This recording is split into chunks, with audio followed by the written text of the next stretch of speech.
First time Mysuru ರೋಡಲ್ಲಿ video ಮಾಡ್ತಾ ಇರೋದು ಅನ್ಸುತ್ತೆ. ತುಂಬ ಚೆನ್ನಾಗಿದೆ ರೋಡು.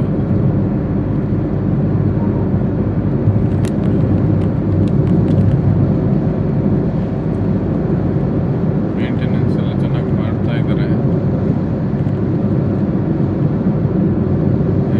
ಗಿಡಗಳೆಲ್ಲ ಹಾಕ್ತಾ ಇದ್ದಾರೆ ಎಲ್ಲ ಕಡೆ. ವಿತಿನ್ 1.5 ಅವರಲ್ಲಿ ಈ ಕಡೆ ಕೆಂಗೇರಿ ಅಲ್ಲಿ ಫ್ಲೈಓವರ್ ಹತ್ಕೊಂಡ್ರೆ ಒಂದ್ಸಲ, ಈ ಕಡೆ ಮೈಸೂರಿಗೆ 1.5 ಅವರಲ್ಲಿ ರೀಚ್ ಆಗ್ಬೋದು. ಆ್ಯಂಡ್ ಇವಾಗ ಏಪ್ರಿಲ್ ಮಂತಿಂದ 5 ರೂಪೀಸ್ ಏನೋ ಇದು ಟೋಲ್ ಜಾಸ್ತಿ ಮಾಡಿದ್ದಾರೆ ಫಾರ್ ಕಾರ್ಗಳಿಗೆ. ಇನ್ನು ಮಿಕ್ಕಿದ ದೊಡ್ಡ ದೊಡ್ಡ ಟ್ರಕ್ಗಳಿಗೆಲ್ಲ ಇನ್ನೂ ಜಾಸ್ತಿ ಮಾಡಿದ್ದಾರೆ, ಲಾರಿ ಬಸ್ಗಳಿಗೆಲ್ಲ. ಬಟ್ ಕಾರ್ಗಳಿಗೆ 175 ಇತ್ತು, ಇವಾಗ 180 ಮಾಡಿದ್ದಾರೆ. ಮೊದಲೇ ಜಾಸ್ತಿ ಅಂತ ಜನ ಸ್ಟ್ರೈಕ್ ಮಾಡ್ತಾಯಿದ್ರು, ಅಂಥದ್ರಲ್ಲಿ ಇವರಿನ್ನೂ ಜಾಸ್ತಿ ಮಾಡ್ಕೊಂಡು ಹೋಗ್ತಾ ಇದ್ದಾರೆ. ಎಲ್ಲ ಬೆಲೆ ಏರಿಕೆಗಳು ಮಾಡಿಬಿಟ್ಟು ಜನಗಳು ಕೊನೆಗೆ ಬದುಕಲೇಬಾರ್ದು ಅನ್ನೋ ಥರ ಮಾಡ್ತಾರೆ ಇವರು ಅಷ್ಟೇ.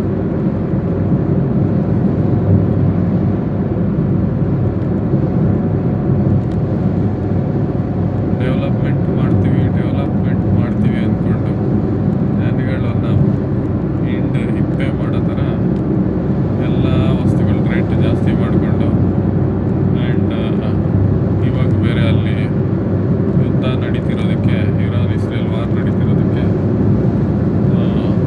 Oil problem and cylinder problem, ಆಟೋಗಳಿಗೆ ಗ್ಯಾಸ್ ಪ್ರಾಬ್ಲಮ್ಮು, ಕೆಲವೊಂದು ವಸ್ತುಗಳ ರೇಟ್ ಜಾಸ್ತಿ ಆಗ್ತಿದೆ.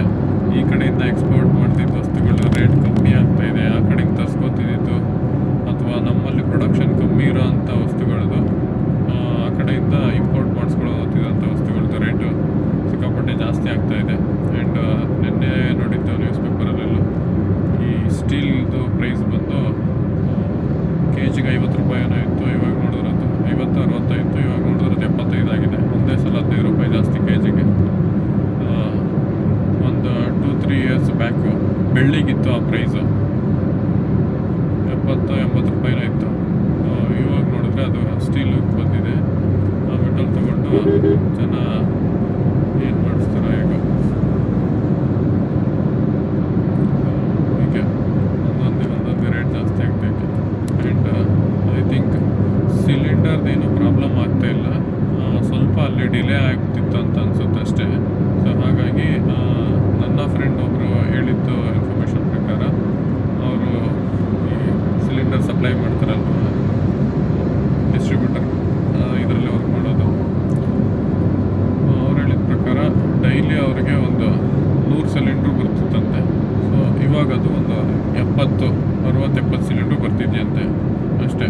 ಬಿಕಾಸ್ ಕೆಲವೊಂದು ಡೈಲಿ 3 ಲಾರಿ ಬರ್ತಾ ಇದ್ದಿತ್ತು, 2 ಲಾರಿ 1 ಲಾರಿ ಈ ಥರ ಬರೋಕ್ಕೆ ಸ್ಟಾರ್ಟ್ ಆಗಿದ್ದಿತ್ತು.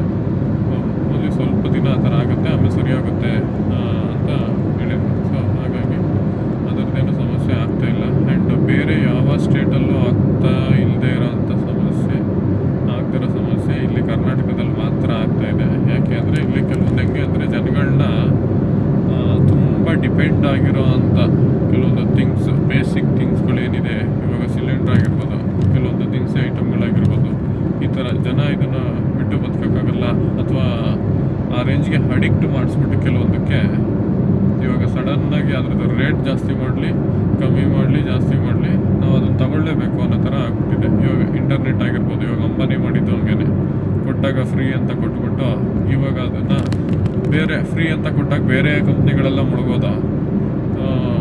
ಇವಾಗ ಇವನು ಆಗಿ ಜಡಿತಿದ್ದಾನೆ 349, 400, 500 ಅಂದ್ಕೊಂಡು.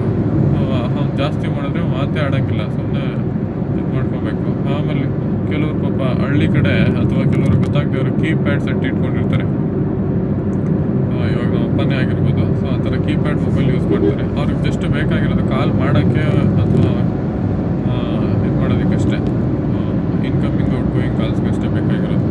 ಸೊ ಆದ್ರೂ ಅವರು ಇಂಟರ್ನೆಟ್ ಪ್ಯಾಕ್ನೇ ಹಾಕ್ಸ್ಕೊಬೇಕು. ಸೊ ಅದು ಇಂಟರ್ನೆಟ್ಟೇ ಇಲ್ಲದೇ ಇರೋ ಮೊಬೈಲಲ್ಲಿ ಇಂಟರ್ನೆಟ್ ಪ್ಯಾಕ್ ಯಾಕೆ ಹಾಕಿಸ್ಕೊಬೇಕು. ಆ್ಯಂಡ್ ಅದನ್ನು ಅಷ್ಟೇ, ಅದನ್ನು ತೊಗೊಂಡೋಗಿ ಎಷ್ಟೋ 199 149 ಎಷ್ಟೋ ಮಾಡಿದ್ದಾರೆ. ಅವಶ್ಯಕತೆ ಇರೋದಕ್ಕೆ ಪೇ ಮಾಡಿದ್ರೆ ಓಕೆ, ಅನಾವಶ್ಯಕತೆ ಅಥವಾ ಅನಾವಶ್ಯಕವಾಗಿ ಇಲ್ಲದೆ ಇರೋದಕ್ಕೆಲ್ಲ, ಅವಶ್ಯಕತೆ ಇಲ್ಲದೆ ಇರೋದಕ್ಕೆಲ್ಲ ನಾವು ಪೇ ಮಾಡಿಕೊಂಡು ಈ ಥರ ಜನಗಳನ್ನ ಅಡಿಕ್ಟ್ ಮಾಡಿಸ್ಬಿಟ್ಟು ದುಡ್ಡು ಮಾಡೋದು ಹೆಂಗೆ ಅಂದರೆ ಹಿಂಗೆ. ಸೊ ಸೇಮ್ ಲೈಕ್ ಇವಾಗ ನಿನ್ನೆ ಮೊನ್ನೆ ಎಲ್ಲ ಬೆಂಗಳೂರಲ್ಲಿ ಆಟಗಳನ್ನ ನೋಡ್ತೀವಿ. ಸೊ ಇವಾಗ ಐ ಥಿಂಕ್ ಕಮ್ಮಿ ಆಗಿದೆ ಅನಿಸುತ್ತೆ. ಕಿಲೋಮೀಟ್ರ್ ಗಟ್ಟಲೆ ಆಟಗಳು ಲೈನಾಗಿ ನಿಂತ್ಕೊಂಡಿತ್ತು. ಪಾಪ ಅಷ್ಟು ಜನದ ಫ್ಯಾಮಿಲಿಗಳು ಅವ್ರು ಯಾರೋ ಹಳ್ಕೊಂಡೆಲ್ಲ ಹೇಳ್ತಿದ್ದಾರೆ. ಯಾವುದೋ ನ್ಯೂಸ್ ಚಾನಲ್ ಅವರು ಇಂಟರ್ವ್ಯೂ ಮಾಡ್ತಾಯಿದ್ದಾರೆ ಅಥವಾ ಅವ್ರನ್ನ ಮಾತಾಡಿಸ್ತಿದ್ದಾರೆ. ಅವನು ಹಳ್ಕೊತಿದ್ದಾನೆ ಪಾಪ. ಅದನ್ನು ಅವ್ರ ಮನೆಯವ್ರು ನೋಡಿದ್ರೆ ಅದು ಎಷ್ಟು ನಮಗೆ ನೋಡಿದವ್ರಿಗೆ ಅಷ್ಟು ನೋವಾಗ್ತಾ ಇರುತ್ತೆ, ಅವ್ರ ಮನೆಯವ್ರು ನೋಡಿದ್ರೆ ಹೆಂಗಾಗ್ತಾ ಇರುತ್ತೆ. ಆ್ಯಂಡ್ ಪಾಪ ಅವ್ರು ಏನನ್ನು ಬೇರೆ ಸೋರ್ಸ್ ಆಫ್ ಇನ್ಕಮ್ ಇಲ್ದಲ್ಲೇ ಅದನ್ನೇ ನಂಬ್ಕೊಂಡು ಅದ್ರ ಮೇಲೆ ಡಿಪೆಂಡ್ ಆಗಿರ್ತಾರೆ. ಸಡನ್ನಾಗಿ ಗ್ಯಾಸ್ ಇಲ್ಲ, ಸಿಕ್ಕಿದ್ರೂ ರೇಟು ಒಂದೇ ಸಲ ಎಷ್ಟು 80-100 ಆಗಿದಂತೆ. ಸೊ ಪಾಪ ಅವರಿಗೆ ಏನು ಮಾಡ್ತಾರೆ ಅವರು. ಆಮೇಲೆ ಈ ಗ್ಯಾಸ್ ಬಂಕ್ ಅವರು ಅಷ್ಟೇ,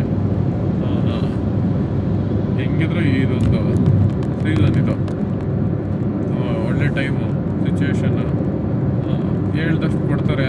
ಅದು ಬಿಟ್ಟು ಅವರು ರೇಟನ್ನು ಒಂದೇ ಸಲ ಒಂದೊಂದೇ ಜಾಸ್ತಿ ಮಾಡಿಟ್ಟಿದ್ದಾರೆ. ಆಮೇಲೆ ಈ ಹೋಟೆಲ್ಗಳವರು ಅಷ್ಟೇ, ಪ್ರತಿ ವಸ್ತು ಮೇಲೆ 5 ರೂಪೀಸ್ 10 ರೂಪೀಸ್ ಜಾಸ್ತಿ ಮಾಡಿಟ್ಟಿದ್ದಾರೆ. 5 ರೂಪೀಸ್ 10 ರೂಪೀಸ್ ಜಾಸ್ತಿ ಮಾಡಿದಾಗ ಸಿಲಿಂಡ್ರ್ ಸಿಗುತ್ತಾ ಗೊತ್ತಿಲ್ಲ. ಸಿಲಿಂಡ್ರ್ ಪ್ರೈಸ್ ಮಾತ್ರ ಏನು ಜಾಸ್ತಿ ಮಾಡಿಲ್ಲ. ಐ ಥಿಂಕ್ ಎಷ್ಟು 100 ರೂಪಾಯಿನ 120 150 ಜಾಸ್ತಿ ಮಾಡಿದ್ದಾರೆ ಕಮರ್ಷಿಯಲ್ದು. ಸೊ ಡೊಮೆಸ್ಟಿಕ್ದೇನು ಮಾಡಿಲ್ಲ, ನಮ್ಮದು ಮನೆ ಬಳಕೆಗೆ ಯೂಸ್ ಮಾಡೋಂಥ ಸಿಲಿಂಡರ್ದು. ಸೊ ಮಾಡಿದ್ರು ಏನು 50-100 ಮಾಡಿರ್ತಾರೆ. ಹಂಗೆ ಅಂದ್ಬಿಟ್ಟು ಇವರು ಪ್ರತಿ ಐಟಮ್ಗೂ ಪ್ರತಿ ಫುಡ್ಗೂ 5 ರೂಪಾಯಿ ಜಾಸ್ತಿ ಮಾಡಿಬಿಟ್ಟಿದ್ದಾರೆ ಇವಾಗ. ನೆಕ್ಸ್ಟ್ ಸಿಲಿಂಡ್ರೆಲ್ಲ ನಾರ್ಮಲೈಸ್ ಆಗುತ್ತೆ, ಅವಾಗ ಅವ್ರೇನು ಕಮ್ಮಿ ಮಾಡಲ್ಲ, ಸೇಮ್ ಪ್ರೈಸನ್ನೇ ಹಾಕೊಂಡು ಇದು ಮಾಡ್ತಿರ್ತಾರೆ. ಸೊ ಹಿಂಗೆ ಏನು ಮಾಡಿದ್ರು ಎಲ್ಲ ಸಿಕ್ಕಿದ್ದೆ ಚಾನ್ಸ್ ಅಂತ. ಬೇರೆ ಆಪ್ಷನ್ ಇಲ್ಲ ಜನಕ್ಕೆ. ಮನೇಲಿ ಸಿಲಿಂಡ್ರ್ ಇಲ್ಲ ಅಂದರೆ ಆಚೆ ತಿನ್ನಬೇಕು, ಆಚೆ ಅವ್ರು ಕೇಳಿದಷ್ಟು ರೇಟ್ ಕೊಡಬೇಕು. ಆ್ಯಂಡ್ ಬೆಂಗಳೂರಲ್ಲಿ ಇನ್ನೊಂದು ಏನಾಗಿದೆ, ಮೋಸ್ಟ್ ಆಫ್ ದ ಪೀಪಲ್ಸ್ ಅಥವಾ ಯೂತ್ಸು ಹೊರಗಡೆಯಿಂದ ಬಂದಿರೋರು ಅಥವಾ ಪಿ ಜಿಯಲ್ಲಿರೋ ಅಂಥವ್ರು, ರೂಮ್ ಮಾಡ್ಕೊಂಡಿರೋಂಥವ್ರು ಇರ್ತಾರೆ. ಇವರು ಯಾವಾಗಲೂ ಈ ಕ್ಯಾಂಟೀನ್ಗಳು, ಹೋಟೆಲ್ಗಳು ಇದ್ರ ಮೇಲೆ ಡಿಪೆಂಡ್ ಆಗಿರ್ತಾರೆ, ಫುಡ್ ಸ್ಟ್ರೀಟ್ ಮೇಲೆ. ಸೊ ಅಲ್ಲಿ ಹೋಗಿ ನೋಡಿದ್ರೆ ಈ ಥರ ಮಾಡ್ತಿದ್ದಾರೆ. ಆ್ಯಂಡ್ ಇದ್ರ ಮಧ್ಯೆ ಇನ್ನೊಂದು ಕೇಳಿದ ವಿಷಯ ಏನಂತಂದರೆ, ಈ ಯಲಹಂಕದಲ್ಲಿ ಶೇಷಾದ್ರಿಪುರಂ ಕಾಲೇಜು ಆ್ಯಂಡ್ 1-2-3 ಕಾಲೇಜಲ್ಲಿ ಇದೆಯಲ್ಲ, ಸೊ ಆ ಸೈಡಲ್ಲಿ ಈ ಸ್ಟೂಡೆಂಟ್ಸ್ಗಳೇ ಏನು ಮಾಡ್ತಾಯಿದ್ದಾರೆ, ಹೋಟೆಲ್ದು ಈ ಥರ ಸಮಸ್ಯೆ ಆಗ್ತಿರೋದಕ್ಕೆ ಸೊ ಅವರೇ ಏನು ಮಾಡ್ತಾಯಿದ್ದಾರೆ, ಚಿಕ್ಕದಾಗಿ ಒಂದು ಟೇಬಲ್ ತೊಗೊಬಂದು ಜೋಡಿಸ್ಕೊಂಡ್ಬಿಟ್ಟು ಅದರಲ್ಲಿ ಇವರು ಫ್ರೂಟ್ಗಳನ್ನ ಕಟ್ ಮಾಡಿ ಮಾರ್ತಾಯಿದ್ದಾರೆ. It is very good. ಅದು ಹೋಗ್ಬಿಟ್ಟು ಅಲ್ಲಿ ಸುಮ್ಮನೆ ರೇಟ್ ಜಾಸ್ತಿ ಆಗಿರೋ ಮಧ್ಯೆ ಹೋಟೆಲಲ್ಲಿ ತಿನ್ನೋಕ್ಕೆ ಅದು ಅವ್ರು ಕೊಟ್ಟು ತಿನ್ನೋ ಥರ ಇರುತ್ತೆ. ಅದಿಲ್ಲ ಇದಿಲ್ಲ ಇದೇ ತಿನ್ನಬೇಕು ಅಂದ್ಕೊಂಡು ಅದ್ರ ಮಧ್ಯೆ ಈ ಸ್ಟೂಡೆಂಟ್ಸ್ಗಳು ಮಾಡ್ತಿರೋಂಥ ಐಡಿಯಾ ತುಂಬ ಚೆನ್ನಾಗಿದೆ. ಅವರು ಸೌತೆಕಾಯಿ, mango, fruits and fruit salad ಈ ಥರದನ್ನೆಲ್ಲ ಮಾಡ್ತಿದ್ದಾರೆ ಅಂತ ನನ್ನ ಫ್ರೆಂಡ್ ಹೇಳ್ತಾಯಿದ್ರು. ತುಂಬ ಚೆನ್ನಾಗಿದೆ. ಆ್ಯಂಡ್ ಎಲ್ಲ ಕಡೆ ಇವಾಗ ಈ ಫ್ರೂಟ್ಸ್ ಅದನ್ನು ಸ್ಟಾರ್ಟ್ ಮಾಡ್ಕೊಂಡಿದ್ದಾರೆ. ಪ್ರೆಸೆಂಟ್ಲಿ ಬೆಸ್ಟ್, ಅದು ಹೆಲ್ತಿ ಫುಡ್ಡು. ಹೋಟೆಲಲ್ಲಿ ಹೋಗಿ ತಗೊಳ್ಳೋ ದುಡ್ಡಿಗೆ ಒಳ್ಳೆ ಊಟನ ಹಂಗೆ ಕೊಟ್ಟಿರ್ತಾರೆ, ಅಷ್ಟು ಕೆಟ್ಟದಾಗಿ ಮಾಡಿ ಆರೋಗ್ಯ ಹಾಳಾಗೋ ಥರ. ಅಂಥದ್ರಲ್ಲಿ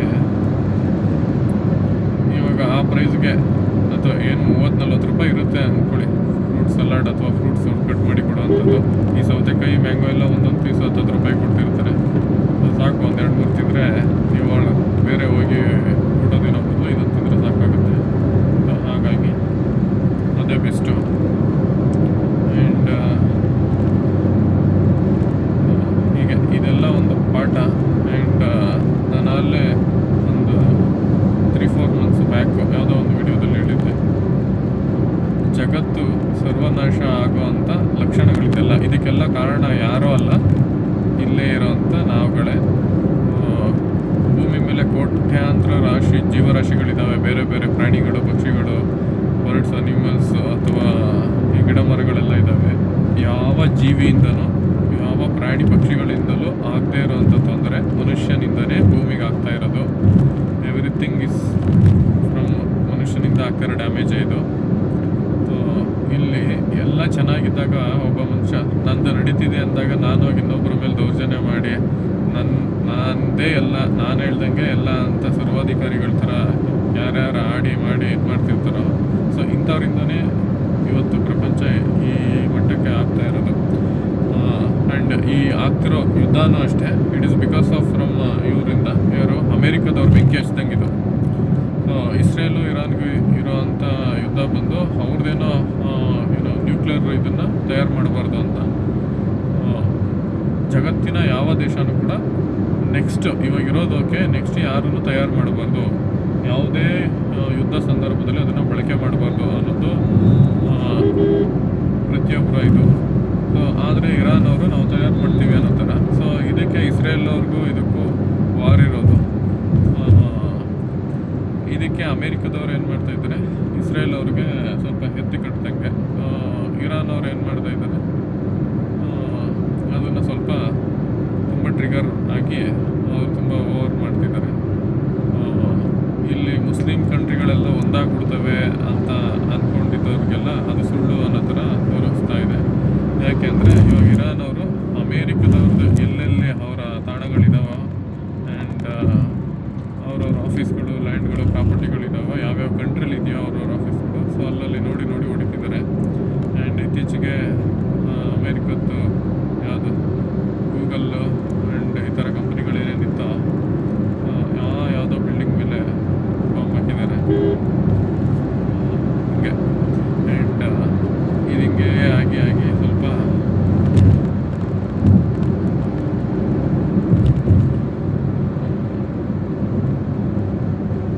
ಜಾಸ್ತಿ ಆಗ್ಬಿಟ್ಟಿದೆ.